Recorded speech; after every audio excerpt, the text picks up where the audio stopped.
Mense, goeiemôre. Dis koffietyd by die rots. Saam met my, Frik Weideman, op hierdie pragtige Woensdagoggend. Ek is op die plaas te Kuilen en ek groet jou uit die hart van Namakoland. Nou ja, indien julle vergeet het, net weer vir julle wys, hoe lyk die omgewing hier by die koffietydrots op te Kuilen. Dis 'n koue oggend. Gelukkig waai die wind nie. Hierdie koppietjie, waar die son so 'n bietjie wegsteek.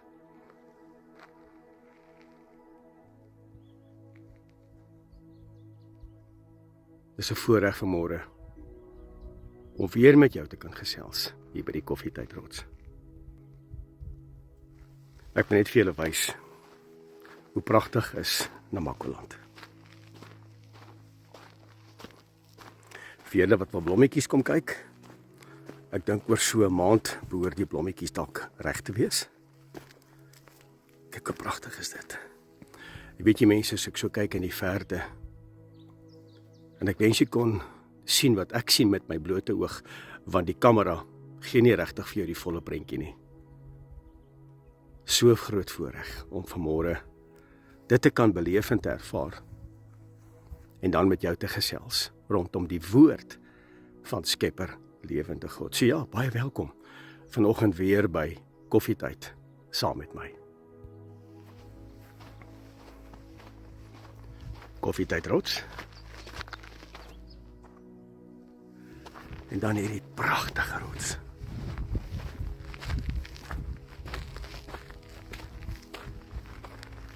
Ek weet nie of julle kan onthou het nie, maar die skeur in die rots die oggend toe ek gebid het om te sê, Vader, ek wil soos Moses vir U vra, en ek vra dit met eerbied, met vrees en met respek.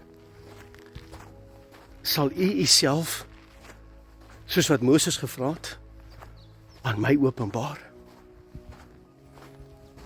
En Abba plaas in my gees, en hy sê vir my, stap om hierdie rots, en dan kyk jy na die skeur in die rots, en dan weet jy, ek is met jou. En daar's die skeur. Hier by die koffietydrots. Wow. Daar's hy. Nou is ons hier by die koffietydrots. Man, dis so lekker om vanmôre met jou te gesels. En ek bring vanmôre net die eer, die lof en die aanbidding aan ons Hemelse Vader. Weet jy, toe ek om hierdie rots stap net nou en ek praat met jou, toe kom maar sommer so 'n humbleness, so 'n nederigheid om te weet dat ek en jy maak bemoeienis met die Skepper God van die hemel en die aarde. Die mense, vir my is dit massive. Ek weet nie van jou nie, maar vir my is dit groot. En weet jy, terwyl ek so met jou gesels, kom dit by my op. Onthou jy in die boek van 2 Kronieke, hoofstuk 26, is daar 'n koning met die naam van Osia. Nou toe Osia koning geword het, en weet jy, ek wil jy stil bly, want almal van ons gaan daardeur, en almal van ons doen dit, en almal van ons is skuldig, wat Osia gedoen het. Toe hy koning geword het, het hy dit gedoen wat reg was in die oë van Jahwe die Almagtige. Hy was vir hom op aarde, was hy vir hom 'n instrument gewees wat hom behaag het. Hy het hom gedurig gesoek. Dit beteken hy was in aanbidding gewees. Hy het geworship, hy het hom aanbid waar hy dit kon gedoen het. Hy het hom gesoek. Nou wie wat doen ons? Wanneer ons in 'n drukgang is, of ons is dalk miskien in 'n hoek gedryf vanweë omstandighede, dan maak ons mos beloftes, nee, ons sê, Abba, as U nou vir my deurkom, sal ek die volgende doen. As U my nou help, gaan ek dit doen, die res van my lewe. As U nou vir my hierdie uitkoms gee, beloof ek U, gaan ek die volgende doen. En dan gee hy vir ons die uitkoms. En hy gee vir ons guns. En hy gee vir ons invloed, en hy beantwoord ons gebed. En presies wat hy met hierdie koning gemaak het, koning Osia. Hy sê hy het hom gehelp teen die Filistyne. Die vyandsmag, die Amorite, het selfs hulle belasting aan hom betaal. En dan kom die woord met 'n pragtige gedeelte, en hy sê, hy het Osia uitermate magtig gemaak. En baie keer wanneer ons in 'n moeilike situasie is, of soos in 'n hoek of in 'n drukgang, dan bid ons soek, ons bid, ons stel die wekker vir 3 uur in die môre om op te staan te sê, Abba, ek sit alles in om u aangesig te soek, om my te help in hierdie moeilike situasie. Help my! En dan gebeur dit, dat hy ons help. En wanneer hy ons gehelp het, en dit gaan beter, en dit gaan naderhand goed met ons, en ons kry momentum in ons lewens, en ons vergeet van die drukgang, en ons vergeet van wat hy vir ons gedoen en beteken het. Ons vergeet dit. Sê die woord in hierdie spesifieke verhaal. Hy sê, maar toe koning Usia sterk geword het sy hart hoogmoedig geword. En ek en jy moet waak daarteen. En ongelukkig en baie hartseer, ek sien bid by mense. Ek sien dat mense bid wanneer hulle in 'n moeilike situasie is. En dan kom Elohim met sy almag en sy liefde en sy genade en hy kom sê, kom my kind, kom ek help jou. Kom ek help jou. Kom ek gee vir jou momentum. Kom ek bevorder jou. Kom ek doen dit vir jou. Kom ek help jou met dat. En dan doen hy dit, want hy's 'n waarmaker van sy woord. Maar ons speel met sy goedheid, ons speel met sy guns. En ek wil vandag by koffietyd sê dat die grootste gevaar van 'n gelowige is nie vervolging nie. Die grootste gevaar van 'n gelowige is wanneer ons voorspoed beleef en ervaar sonder nederigheid. Met ander woorde, wanneer ons knie buig vir onsself en ons het so groot geword, en dis presies wat met hierdie koning gebeur het, koning Usia. En gaan lees dit in 2 Kronieke hoofstuk 26 vers 15 tot 16. Die woord sê hy het hoogmoedig geword. Hy het ontrou begin handel. Hy het dit begin doen wat verkeerd was in die oë van Jahwe die Almagtige. En ons doen presies dieselfde. En ons leef in die laaste dae. En die woord leer my in die boek van Timoteus, waar hy sê dat in die laaste dae sal mense groot praters wees. Hulle is trotsaards. Dit gaan net oor hulle. Selfgesentreerd. En ons doen nie meer dit wat reg is in die oë van Jahwe die Almagtige nie. Met ander woorde, ons het reg begin, maar ons eindig nie reg nie. En hy het so groot geword. En hy het so outêr geword in sy eie lewe. Nederigheid is by die deur uit. Afhanklikheid nou in homself. En ek sê weer, die knie buig vir homself. En ons word by implikasie ons eie God. En dis wat met hierdie man gebeur het. En hy besluit, en dit word groot in die mens, hy besluit, hy het nie meer die orde van Jahwe nodig in sy lewe nie. En wie wat die afgelope ruk in my lewe, is koninkryksorde vir my so belangrik.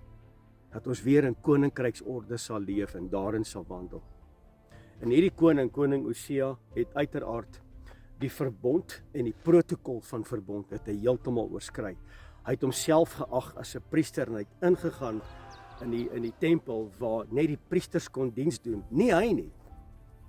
Hy was hoogmoedig geweest. Hy het groot geword aan homself. En in die groot word van homself, en ek en jy moet versigtig wees daarvoor, het hy die verbondsorde verbreek. En baie mense begin nederig, en baie mense begin met afhanklikheid, en hulle soek sy aangesig gedurig vir antwoorde en vir uitkomste. En dan op 'n latere stadium, wanneer Vader geantwoord en hulle gehelp het, dan kom hulle met hulle optrede, nie waarskynlik met hulle woorde nie, maar met hulle optrede en hulle sê, ek het nie meer u raad nodig nie. Ek hoef nie meer aanspreeklik te wees vir my dade nie. Ek is outêr in my eie bestaan. Ek maak en doen en sê net wat ek wil. En dis presies wat hierdie koning gedoen het. Hy weet beter. Hy maak sy eie reëls. Hy kom teen die verbondsprotokol. En Usia het geweet, maar hy het nie opgehou nie. Hy het geweet wat Jahwe die Almagtige van hom verwag, maar hy het nie opgehou nie. En hy het begin 'n lewe van ongehoorsaamheid, want dis wat die eie ek doen. Dis wat selfgesentreerdheid doen. Dis wat trots doen. Dis wat hoogmoed doen. En dis die eerste sonde wat plaasgevind het in die hemel, wanneer ons harte hoogmoedig geword het. Weet jy wat soek Elohim vandag? Hy soek manne en vroue wat nederig is. Manne en vroue wat hom gedurig soek. En wanneer hy vir ons deurkom, en wanneer hy ons guns gee, en wanneer hy ons bevorder in die lewe, dat ons die nederigheid sal behou. Dat ons afhanklikheid sal verklaar elke dag. Hy soek Hy soek nie indrukwekkende mense nie. Hy soek nie mense met wêreldskennis nie. Hy soek manne en vroue wat gehoorsaam is aan sy verbond, aan sy protokol, aan sy instruksies, aan sy gebooie. Dis waarna hy soek. En Usia, julle kan die verhaal gaan lees, het uiteraard 'n baie slegte einde gehad. Hy het goed begin, maar het 'n slegte einde gehad. En hierdie gedeelte wys net vir my weer 'n keer dat die woord is ons kompas. En ek is hier vanoggend by die koffietyd rots om vir jou te vra, hoe gaan dit met jou? Hoe lyk jou hart? Jy kan dalk miskien al die wysheid in pag hê, jy kan miskien al die geld in die wêreld hê, jy kan bates hê onbeperk, jy kan miskien al reeds voorsien gewees het in jou lewe in terme van finansies. Maar hoe lyk jou lewe? Hoe lyk jou spraak? Is ons volleerd? Het ons alles? En my gebed vanoggend vir jou hier by koffietyd is dat ek en jy weer sal terugkom soos Usia toe hy in die begin as koning gesalf was. Hy het gedoen dit wat reg was in die oë van Jahwe die Almagtige. Hy het hom gedurig gesoek. Gaan stel weer jou wekker 3 uur in die môre. As jy deur 'n finansiële moeilikheid gaan, begin bid van 3 tot 6 in die oggend. As jou huwelik in 'n moeilike spasie is, bid van 12 tot 3 in die oggend. Stel jou wekker. En wanneer Vader jou help en wanneer hy vir jou deurkom, hou vas in hom. Moet hom nie los nie. Asseblief. Mense, baie dankie dat jy vanoggend ingeskakel is hier by koffietyd saam met my. Dis 'n koelerige môre. Ek gaan nou 'n lekker Jakobsie drink saam met jou. Maar baie dankie vir vanoggend. En asseblief, kom ons wees nederig voor sy aangesig. Kom ons erken hom as die skeppergod van die hemel en die aarde. Hy is die heilige van Israel. Baie dankie vir vanoggend. Dit was my wonderlik om met jou te gesels. En ek sien uit om weer met jou te gesels hier by die koffietyd rots. So as jy deur 'n moeilike tyd gaan, stuur vir my 'n komment, sê vir my, hy Frik, ek gaan deur 'n moeilike tyd, bid sommer saam met my. En wie wat, ek onderneem om saam met jou te bid. Wie wat gaan ek doen? Ek gaan almal se name neerskryf. En net kortliks, wat is die rede waarvoor ek saam met jou moet bid? En dan kom ek hier na die koffietyd rots toe. Want dis die plek waar ek bid. Dis die plek waar ek roep. Dis die plek waar ek nie gesteer word nie. Ek het 'n oop hemel. En hier in die veld roep ek die aangesig van Elohim. En ek gaan jou naam uitroep. Ek gaan dit hardop uitroep. Dat die berge hoor. Dat die bosse hoor. Dat die klippe hoor. Ek roep jou naam uit voor die aangesig van Skepper God, die heilige van Israel. Baie dankie, Frik Weideman, koffietyd. Tot 'n volgende keer. Shalom.